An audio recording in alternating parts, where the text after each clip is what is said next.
niyo po ako at magluluto po tayo ng fish wraps. At yun nga, isda na hinimay-himay siya. And step 1, kakailangan naman lang natin ng isda. At ipiprepare po natin yung ingredients. Ito po pinapakita ko po ang mga ingredients na gagamitin. Nasa sa inyo na lang po kung ano po yung prepare nyo. Kasi ito po wala po akong recipe na sinusundan. Kundi sarili ko lang pong tong recipe. So, ayan. Gagamit din po tayo ng tomato.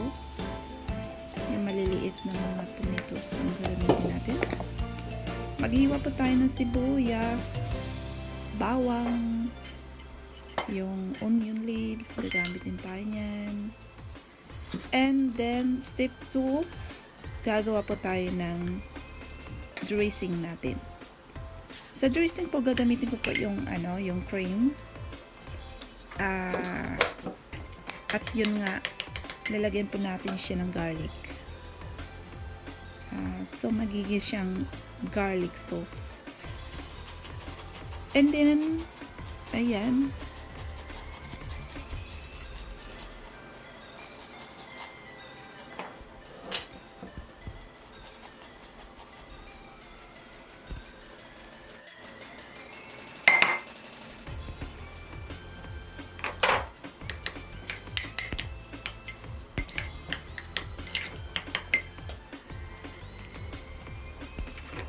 Lalagyan din natin ng pepper.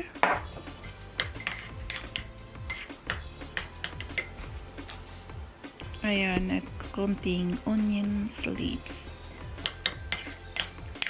Bago lang natin siya, i-mix lang natin siya. And of course, yung salt.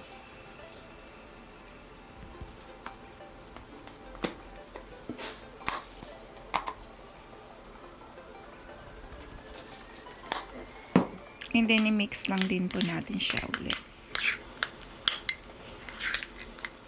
And of course, step 3, i-prepare po natin yung ating frying pan at lalagyan po natin siya ng konting oil.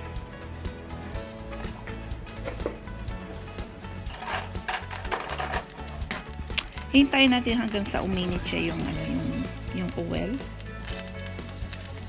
So, ilagay na natin yung onions. Ginamitan ko siya ng onions para lang doon sa fish na himay-himay ko siyang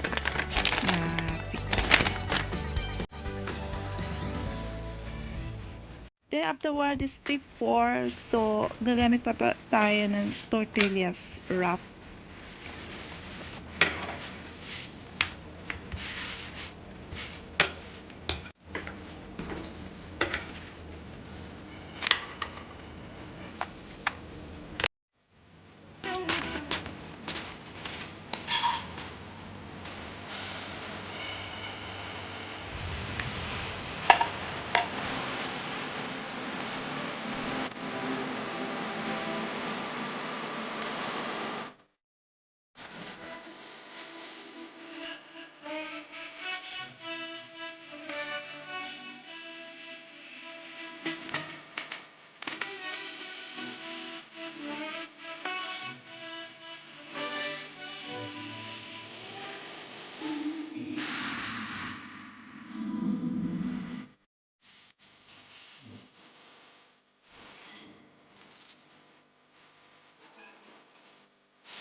Maganda siya. More, mapipil mo talaga na BGS.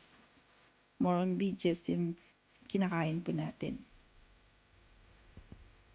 So this recipe guys na ginawa ko is low carbs. So sa mga nagda-diet po, this is perfect for you guys. Ayan, thank you guys. Subukan niyo, napakasimple lang naman itong gawin. And ito na nga, I will share some of these foods para naman lalo po tayong magutom. At maraming salamat sa panonood. And see you next time guys. And please comment and like and subscribe to my channel.